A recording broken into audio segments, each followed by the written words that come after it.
Hi, this is Stephen Roselle. I'm going to review the modeling tools that have been added in Maya 2016. A lot of the tools and features that have been added are kind of low-level poly editing tools, nuts and bolts tools I like to call them. But we've also done some higher level stuff as well, such as reorganizing the modeling menus. So now we have one single modeling menu instead of the two separate menus between polygons and surfaces. And now if you go to modeling, we have all of our mesh operations as well as our curves, surfaces, UVs, and other tools. Each of these have been organized into categories, so you can see that, for instance, under Edit Mesh we have components and vertice tools. Under the mesh display we have normals and vertex colors and so on. And then we have surface organized as well. We also have added the Generate menu, which is the addition of kind of a variety of things that are used for generating geometry ultimately in the end, such as XGen, which is basically an instance placement tool, as well as things like Character Generator and Recap, which basically link you to the online portals for creating custom characters, as well as for doing photogrammetry, basically using photos to generate geometry. So those have now all been integrated into the Maya modeling menu set. Another thing that we've done is we've taken deformers, which were typically considered animation tools. We've taken those actually from the animation menu set, and we've also integrated them into the modeling menu set, since many of these are actually used not only for animation but also for modeling, so things like nonlinear deformers and lattices and so on. So we've done a lot of cleanup with the UI. In addition to that, we've reorganized the shelves and we've color-coded all the icons accordingly. So we now have a polygon shelf, curves and surfaces, sculpting, and so on. So all of this has been done in 2016 from a high-level kind of user interface standpoint. So now let's get into some of the actual modeling features. So the first thing we're going to talk about is the modeling toolkit. The modeling toolkit was introduced in 2014, and it was originally part of the Next plugin, which we acquired and began integrating and continued over the last 3 releases. So what you'll see here is kind of the new and improved version of the modeling toolkit. So it's a streamlined user interface. We've gone in and cleaned up a lot of the options. We've also cleaned up the tools section, added a few new tools, as well as kind of consolidated some existing functionality. In general, this tool is, or this toolkit is really designed more for kind of the novice to intermediate user, people that aren't necessarily modeling all the time, that just want to have all their common modeling operations in one place. For the power users, however, most power users prefer to use the integrated marking menus workflow that's in Maya. So that is, when you're working with a polygon, you shift right click and you get all of the context sensitive tools for the type of object that you're working on and or component. And additional menus like shift control right click, where you get things like selection options, and we've included now things like selection constraints and transform constraints, which used to be kind of hidden and kind of disjointed from the standard modeling workflow. So let's get into some examples of the things you can do now. First we're going to start with a simple change, which is really useful, and that is a hotkey now that's been added for isolate select. So you can quickly and easily toggle your isolate select, whether you're in object mode or whether you're in component mode, so that you can get in, work on the area you want to focus on, and then get quickly back into your main scene. So I'm actually going to work with this object here. This is kind of a capsule at the top of our spaceship. It's going to be kind of a little cockpit of sorts. So we're going to model that out a little bit. So I'll Control 1 just to simply isolate select that. And now let's go in and work on a few of the different pieces of this object.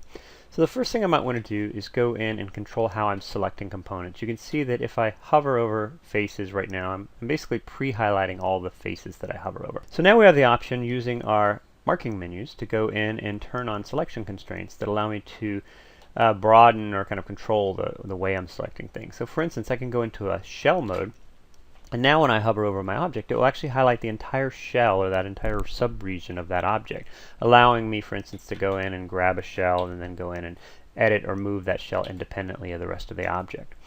So I'm going to turn that off. Again, that's just under selection constraints. We'll come back to that in a bit. And I want to work on this interior piece right here. So what you'll notice is this is kind of a separate piece, and I want to pull that out and change its shape a little bit. The problem now is that the manipulator is aligned to either the world axis or the object axis. In this case, they're actually equivalent based on the way it's created, but the shape itself needs to be relative to kind of its own space, its own axis. So this is where the new pivot workflow comes in. If you go into the insert mode to align your pivot, you still have freeform pivot control. You can still use V and X for snapping and whatnot. But we also have built-in snapping functionality that allows me to do things like positional snapping. If I hold a Control hotkey, I can do orient snapping. If I hold Shift Control, I can do an aim snap. And you can really control where this pivot is and how it's oriented very easily.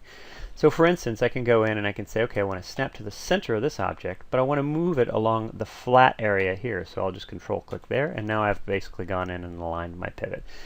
Now, if I decide that's oriented a little off, I can go in and I can say, for instance, well, I really want to actually orient it along this line here. So I'll go in and I'll grab that edge, and now you can see my axis is oriented appropriately, and I can still move that along the faces as well.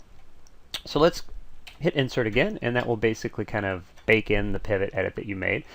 And now you can see that I can move this entire shell out along its own kind of space. And then let's scale that. You can see that the manipulator updates, the pivot updates with the scale as well. So now I've kind of changed the size and the shape of that a little bit. Now I want to go in and kind of stitch it back together over here. So I'm going to actually go into my selection constraints again and switch over into border mode.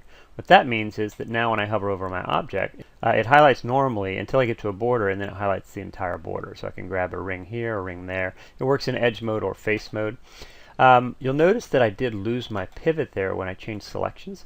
When I go into the pivot options, I have a marking menu now that allows me to control things like that. So I can do things like snapping, I can reset my values.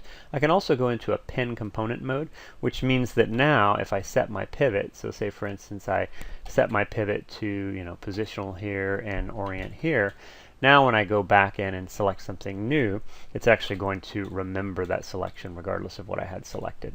So that's just an option, of course, and you can quickly turn that on and off. So let's pull this down like so, and then let's add a little bit of taper here so that it looks like it's kind of nested within that bigger piece. Now I'm going to go in and start to make some additional changes. So let's actually go in and grab this edge loop here.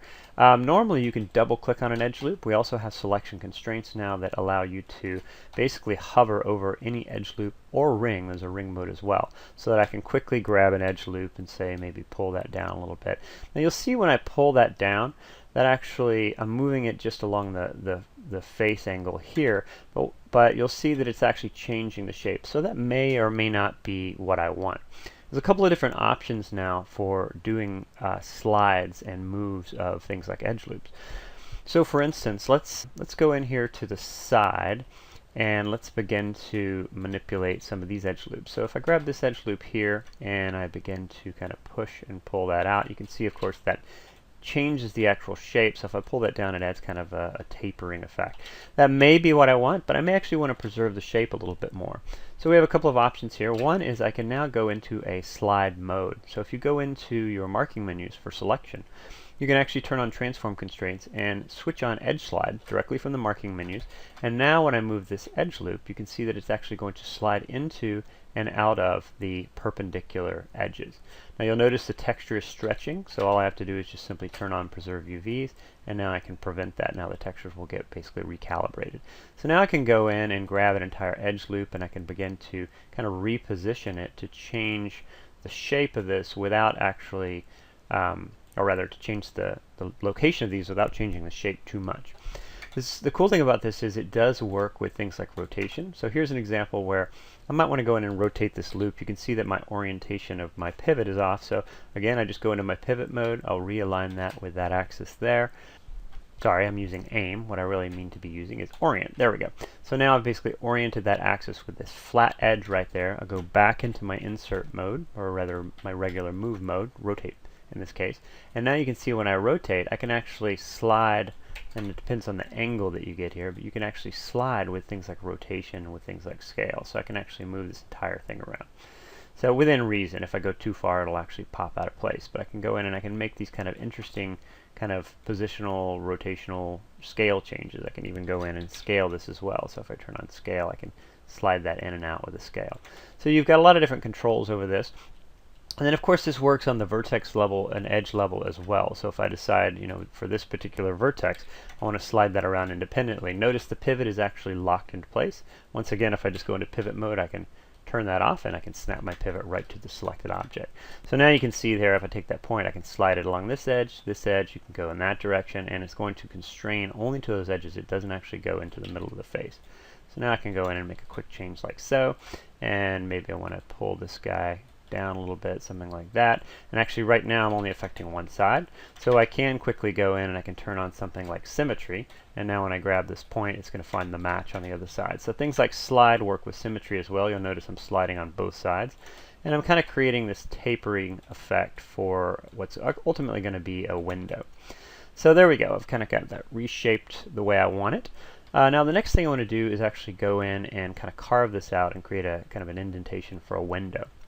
So what I'm going to do is go around the back side here, and I want to create a taper down to a point, and I'm going to use the new integrated, if I actually go into my modeling marking menus, the new integrated target weld tool. Target weld replaces the old merge vertex and merge edge tools with one single kind of multi-purpose tool.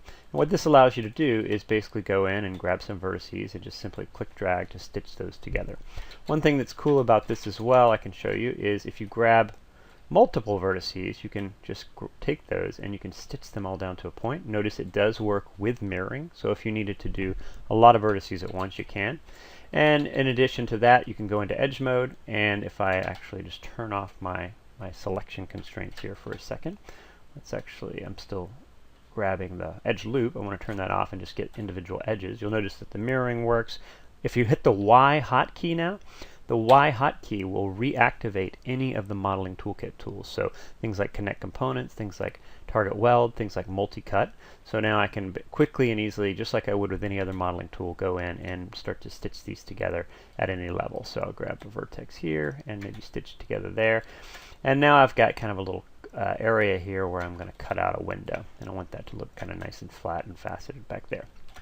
So to finish this off, I want to actually go in and kind of carve out this piece here, and I could do it a number of different ways. I'm actually going to use Extrude to do that. So I'm going to grab this face and then just shift select the next face, and what you'll see is when I hover over a face that's already selected, my icon now updates to let me know if I'm in additive or subtract mode as I'm selecting. You'll notice that in a lot of tools now we have visual cues on the actual cursor that let you know what's actually happening. So here I'm doing an additive select, and I'm actually grabbing that entire face path. So what I want to do now is add an extrude to this. So I'm going to shift right click, go into my marking menus, apply an extrude. What happens now when you apply things like extrudes or bevels or bridges, you now get a pop-up window, which is called an IVE, is short for in-view editor. This gives you all the common parameters for that particular operation. So for instance, for an extrude I have things like offset where I can taper that in. I have things like thickness where I can push that inward. And this is totally customizable. If you click on this little menu here, you have the ability to add additional options. So for instance, let's say smoothing angle is something I care about. I can go in, enable smoothing angle, and now smoothing angle gets added as an option. You can go in and you can interactively adjust just by clicking on the name, or you can go in and just double click on the number, and I can say I want to get a very high smoothing angle so that I ensure that I'm going to get soft edges or hard edges depending on what I'm trying to achieve. I'll talk more about the in-view editors. These are very useful for a lot of different things, but for now I want to talk about another problem that you see here, and that is the stretching of the texture. So the nature of extrude is that it's actually not going to alter the underlying UVs. In other words, it's going to stretch the texture if you push and pull faces out. But what I want to do sometimes is actually preserve the underlying UVs. So here's another example of something we've integrated, and that is BonusTools. So let's actually undo this step. I'll go back to right before I did the extrude, right there. And you'll notice at the top of my menu set I have a BonusTools menu. BonusTools has been around for a long time. With each release of Maya, we come out with a new version of BonusTools, which has a bunch of new functionality in it. There's a modeling menu set in here with a lot of new tools for doing a variety of modeling operations. One of the complaints in the past has been that these were kind of disjointed from the standard kind of modeling workflow in terms of marking menus. People like to stay in their marking menus. They don't necessarily want to go to a separate place to get their tools. So what we can do is we can now access all the bonus tools directly from our marking menus. So when you install bonus tools, if you shift right click, you now get a bonus tools menu at the bottom of your context sensitive marking menus that allow you to do things like, for instance, extrude and preserve UVs. So if I apply an extrude and preserve UVs, what that's actually going to do is, and actually I need to turn off my auto load because that went into isolate select. That's okay, I can actually just hit Control 1 to bring all that back. But now what you can see is I can actually go in and I can add a little bit of thickness. I can go in and I can add a little bit of an offset here. And what that's going to do is it's going to preserve the existing UVs as I do that. So let's go in here and add something like that. Now I've got a nice little taper, actually a little bit too much offset. But let's say right about there looks pretty good. So let's actually go back in and I'll quit that and we'll just re-isolate select this, just Control 1. And now you can see that as it did that extrude, it preserved the UVs on that kind of interior bevel area. So now I've got a nice little cutout there that it's actually going to end up being kind of a window into the underlying cockpit. So the next thing I want to do is actually maybe cut this out. So if I grab these faces once again that I've now extruded, I can actually now cut these out as separate objects using the simple detach option. So if you just go under your edit mesh, you have detach components. This used to only work with edges and vertices. Now if you select a series of faces, it will actually detach around the perimeter of those faces. So now you can see I actually have a separate shell here which I can move around, which would allow me to maybe break it up into pieces if I wanted to explode this at some point. So at any rate, now that I've got those separated out into shells, I'm actually just going to go in and assign a new material to this. I'll just right click while they're selected and I'm just going to go in and create a simple blend material just to visually distinguish between these. Now if I want to, I can go in and I can actually grab that material and go in and just add a little bit of coloring to this. I'm just going to add kind of a greenish tint to it just for some visual clarity.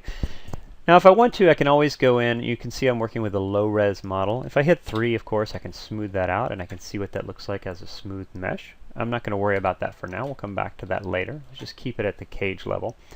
And I want to go in and make a few more changes, and I want to work specifically on this area up here. Now you can see I still have my mirroring on my symmetry. I'm actually just going to disable my symmetry. And I want to go in and focus on a couple of key areas. And in order to do that, I want to constrain my selection to certain parameters. So I'm actually going to use a selection constraint that allows me to control selection based on angles. So what that means is if I go to the modeling toolkit, I've got a simple parameter, a little value here that basically says anything within this threshold, angle threshold, it should be selected. Now when I go in and I hover over flat areas, for instance, if I have a very low threshold, it's going to select all the faces that are associated with that flat angle. That would allow me to go in and grab this entire section here and begin to manipulate that independently. So you can see now I can go in and move that relative to just itself. But I want to actually do this again relative to the orientation. So I could go in and reset my pivot right now. But another little trick that we've added in Maya 2016 is the ability to quickly go into a normal mode while you're working with components. So I can grab all these components, and if I control middle click, I can automatically trigger a move normal mode. So that I can actually take these and I can begin to move that entire section out along its normal. Now you can do this with things like edge loops as well. So I could basically go in here and say, for instance, grab this edge loop, and if I control middle click, I can actually take that edge loop and I can kind of taper it in or taper it out, again based on its own normal. Again, I can take this one here, kind of push that out, and so on. So you get the basic idea there. So one thing I might want to do also is work on this kind of middle area. So what I want to do is bump up this threshold to say something like 30. What that will do is it will expand the threshold so that now I can actually select something beyond just that flat plane. You can see that this actually has kind of a roundness, almost like a cap to it. But if I just hover right there in the middle, it finds all the associated faces based on that threshold.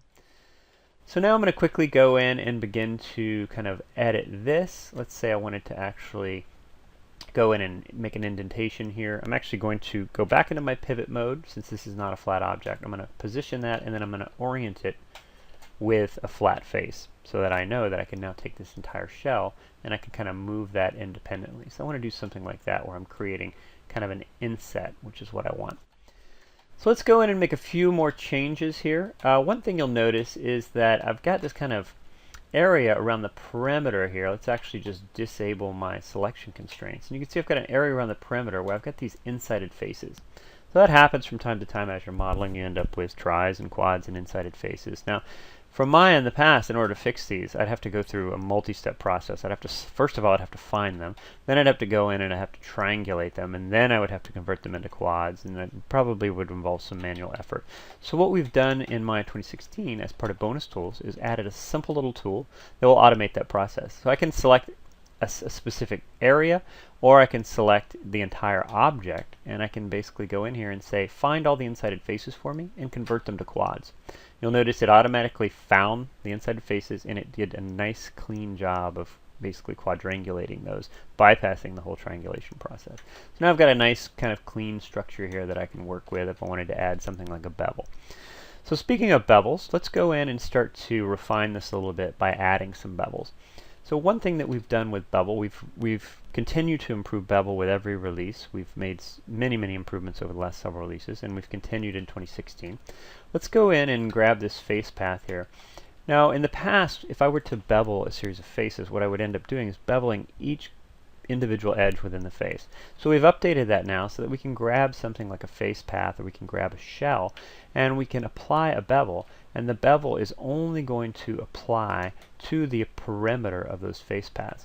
So now I can go in, and you'll notice as soon as I apply a bevel, I get a in-view editor that pops up. I can go in and add some segments. You can see I get nice clean corners around my bevels. I can go in and I can increase or decrease the fraction, which is essentially the thickness. And then of course I can go in if I want to add additional parameters, any of these parameters, I can go in and I can add those as well. Another thing that I can do with these in-view editors is I can go in and I can copy the attributes. So I can say I love this bevel, that's exactly what I want, but I need to apply it in other places. I can copy that attribute. Now I can come in here, say for instance grab an edge loop like that, and now when I reapply the bevel, I can go in and I can just paste the same values in, and I know I'm going to get the same bevel effect in those areas. So again, I can come around to say the perimeter here and the perimeter here, and then I can go in and apply a bevel, and then I can quickly go in and paste those attributes, and you can see that I'm going to get the same settings for that bevel that I applied in other areas. So now that I've got this refined a bit, let's actually see what it looks like in the context of the rest of the spacecraft, and there it's looking pretty good. I might want to actually offset this out a little bit. Again, I can just go into my manipulator. If it's been reset, I can just quickly go in and just reposition it and align that, you know, basically probably with a flat face. So let's see if I just switch that over to 1 there, and I'll just choose that as my orient axis right in here. And then I'll just take that entire shell and I'll just start to pull that out a little bit just so the lower area of that bevel is exposed, and I might want to even scale it a little bit just to fit now that I've made those changes. And again, we can hit smooth again if we want to see what that looks like. So that looks pretty good. That's about what I want.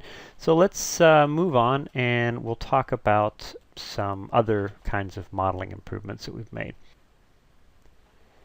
So the next thing I want to talk about are some improvements to the symmetrical modeling workflow, as well as some improvements to multicut and a couple of other tools as well.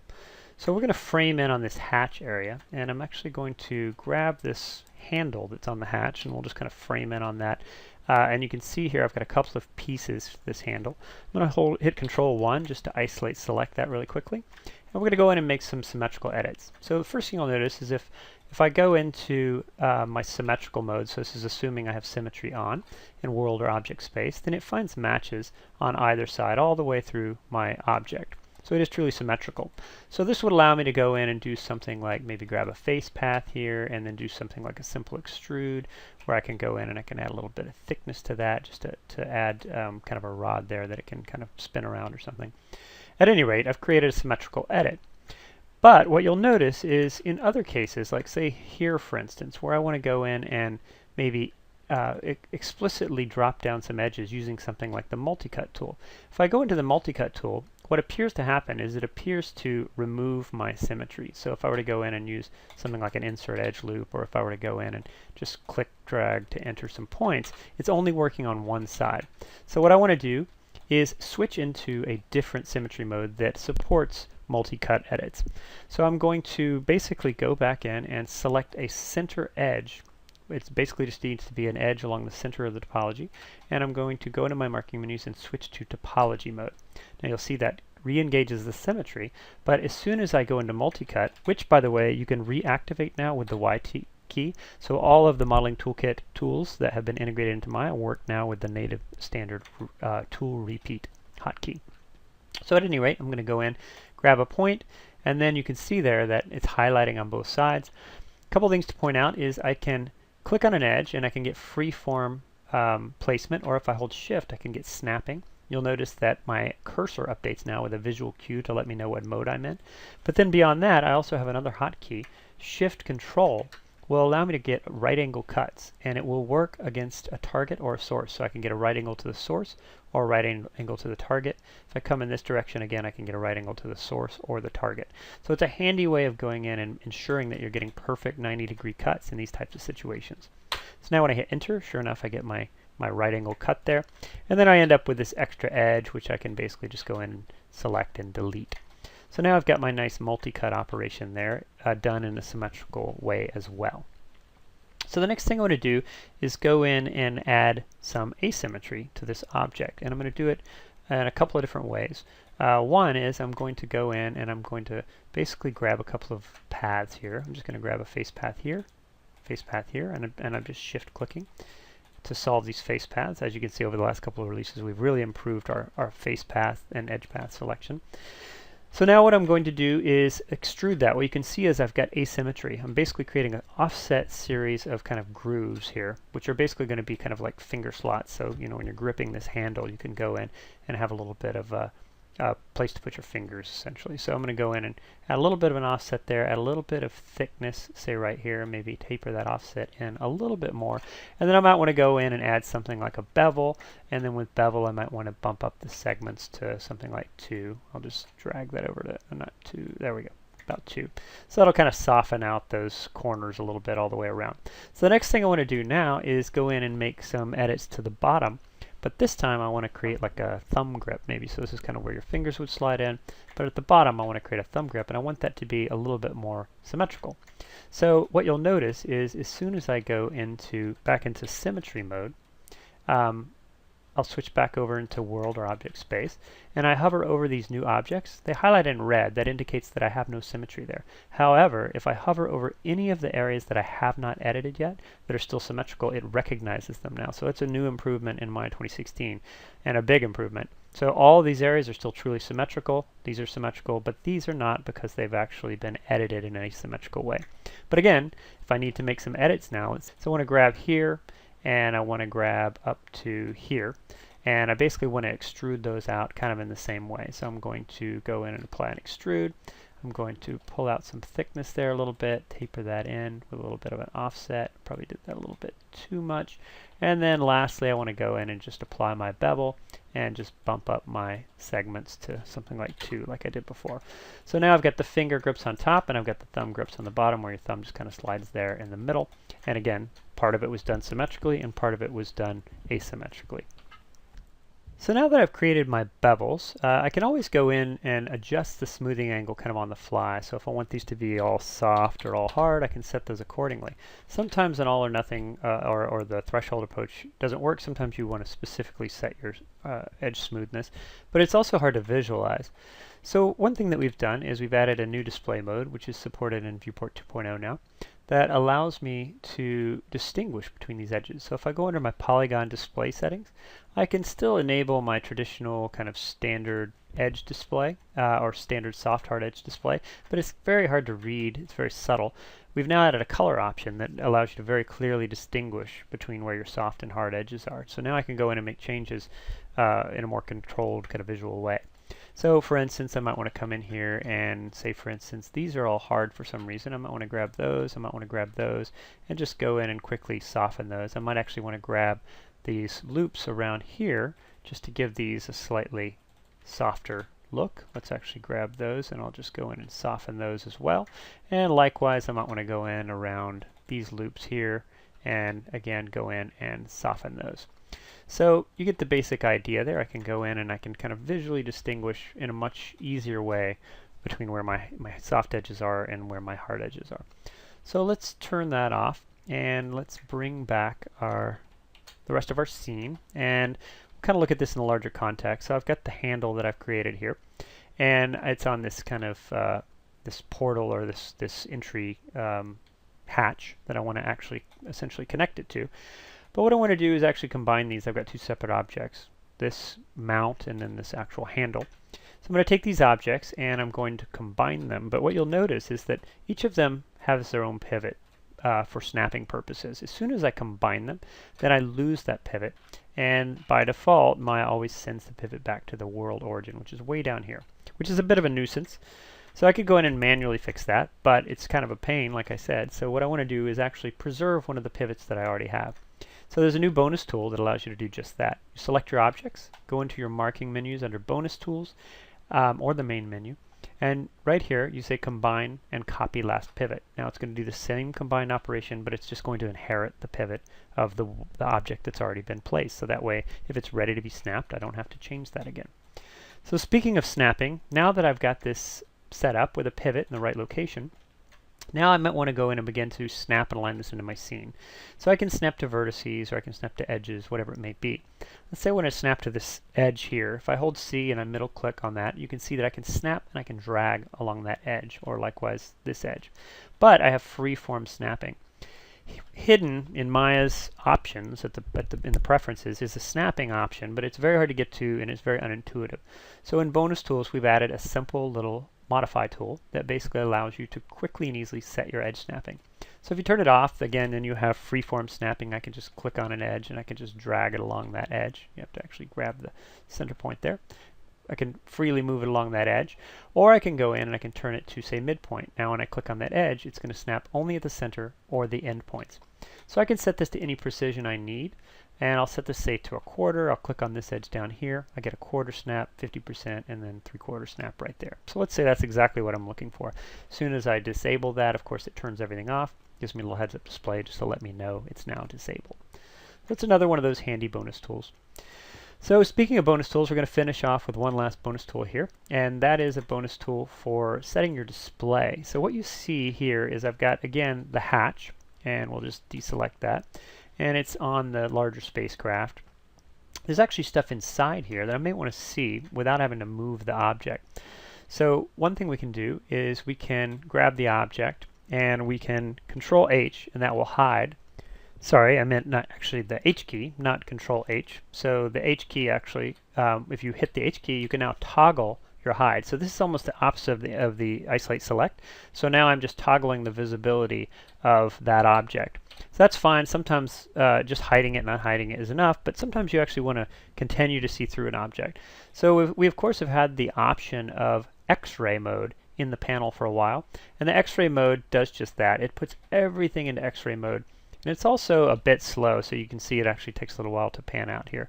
But you can see the entire spacecraft and everything else has been put into X-ray mode. So that is a little bit inefficient. I don't necessarily want to X-ray everything. I'm going to turn that off. And instead what I want to do is just X-ray a specific object. So we now have the option, and again under Bonus Tools, it's a simple display setting. We now have toggle X-ray per mesh. And what that will allow me to do is basically just X-ray that particular object. So now when I pull out, you can see that I can see through that object as though it were rendered in X-ray mode, but it doesn't X-ray everything in the entire scene.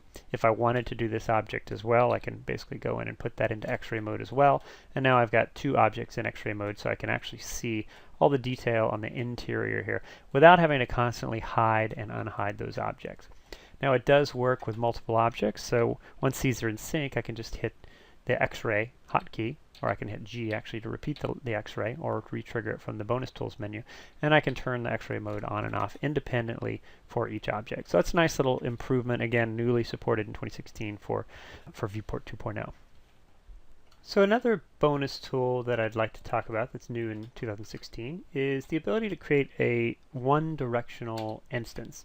So I'm going to frame in on this little portal kind of cap here that's on the surface of my spacecraft. And first of all, I'll just go in and create a simple instance using duplicate special with instance turned on. And that will give me a standard classic instance, which is bidirectional. So what you'll see here is if I go in and make topological changes, say for instance to the window on one side, it affects the other. And likewise, if I make those same kind of changes over here on the right side, whether it's topological or just component level changes, it's going to pass back over to the other side. So again, it's bidirectional.